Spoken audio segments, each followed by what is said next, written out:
ಯಾವ ರಾಜ್ಯದಲ್ಲೂ ಇಲ್ಲದ ವ್ಯವಸ್ಥೆಯನ್ನ ರಾಜ್ಯ ಸರ್ಕಾರ ಮಾಡಲು ಮುಂದಾಗಿದ್ದು, ಇನ್ಮುಂದೆ ರಾಜ್ಯದ 14 ಎ ಗ್ರೇಡ್ ದೇವಾಲಯದ ಪ್ರಸಾದವನ್ನ ಮನೆಗೆ ತಲುಪಿಸುವ ವ್ಯವಸ್ಥೆಯನ್ನ ಮಾಡಲಾಗಿದೆ.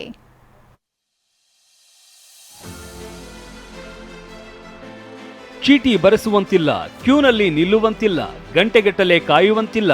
ಭಕ್ತರಿಗೆ ಮುಜರಾಯಿ ಇಲಾಖೆ ಗುಡ್ ನ್ಯೂಸ್ ಕೊಟ್ಟಿದೆ.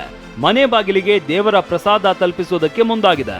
ಹೌದು, ರಾಜ್ಯದ ದೇವಾಲಯಗಳಲ್ಲಿ ಸಿಎಸ್ಸಿ ಇ ಗವರ್ನೆನ್ಸ್ ಮೂಲಕ ಪ್ರಸಾದವನ್ನ ಮನೆಗೆ ತಲುಪಿಸುವ ವ್ಯವಸ್ಥೆಗೆ ಇವತ್ತು ಬೆಂಗಳೂರಿನ ಶಾಂತಿನಗರದ ಸಾರಿಗೆ ಇಲಾಖೆಯ ಕಚೇರಿಯಲ್ಲಿ ಮುಜರಾಯಿ ಸಚಿವ ರಾಮಲಿಂಗಾರೆಡ್ಡಿ ಚಾಲನೆ ನೀಡಿದ್ರು. ಪ್ರಾಯೋಗಿಕವಾಗಿ 14 ಎ ಗ್ರೇಡ್ ದೇವಾಲಯಗಳಲ್ಲಿ ಈ ವ್ಯವಸ್ಥೆ ಜಾರಿಗೊಳಿಸಲಾಗಿದ್ದು, ಮನೆಗೆ ದೇವರ ಪ್ರಸಾದ ಪಾರ್ಸಲ್ ಬರಲಿದೆ. ಬೇರೆ ಬೇರೆ ರಾಜ್ಯಗಳಲ್ಲಿ ಇರ್ತಕ್ಕಂಥವರಿಗೆ ದೇವಸ್ಥಾನಕ್ಕೆ ಹೋಗೋಕ್ಕಾಗೋದಿಲ್ಲ. ಆ ಸಂದರ್ಭದಲ್ಲಿ ಪ್ರಸಾದವನ್ನು ತರಿಸ್ಕೊಳ್ಳುವಂಥ ಒಂದು ಅವಕಾಶ ನಾವು ಈಗ ನಮ್ಮ ಇಲಾಖೆ ಮಾಡಿಕೊಟ್ಟಿದೆ.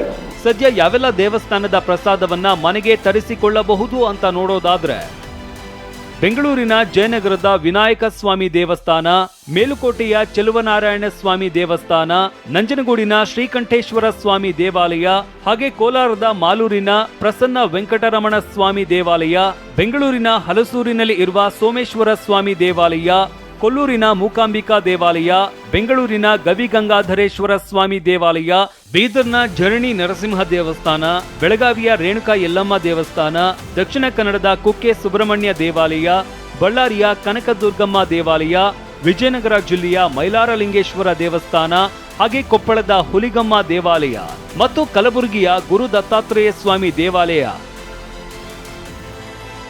ಹೀಗೆ 14 ದೇವಾಲಯಗಳಿಂದ ಕಲ್ಲು ಸಕ್ಕರೆ, ಬಾದಾಮಿ, ಗೋಡಂಬಿ, ದ್ರಾಕ್ಷಿ, ಭಸ್ಮ, ಬಿಲ್ವಪತ್ರೆ, ಕುಂಕುಮ, ಹೂವಿನ ಪ್ರಸಾದ ಮನೆಗೆ ಬರಲಿದೆ. ಇದಕ್ಕೆ 60 ರಿಂದ 150 ರೂಪಾಯಿವರೆಗೆ ಚಾರ್ಜ್ ಮಾಡಲಾಗ್ತಾ ಇದ್ದು, ದೇವರ ಡಾಲರ್, ಫೋಟೋಗೆ ಎಕ್ಸ್ಟ್ರಾ ಚಾರ್ಜ್ ಆಗುತ್ತೆ. ಮುಜರಾಯಿ ಇಲಾಖೆಯ ಹೊಸ ಯೋಜನೆ ಎಷ್ಟರ ಮಟ್ಟಿಗೆ ವರ್ಕೌಟ್ ಆಗುತ್ತೆ ಅಂತ ನೋಡಬೇಕು. ಕಿರಣ್ ಸೂರ್ಯ, TV9 ಬೆಂಗಳೂರು.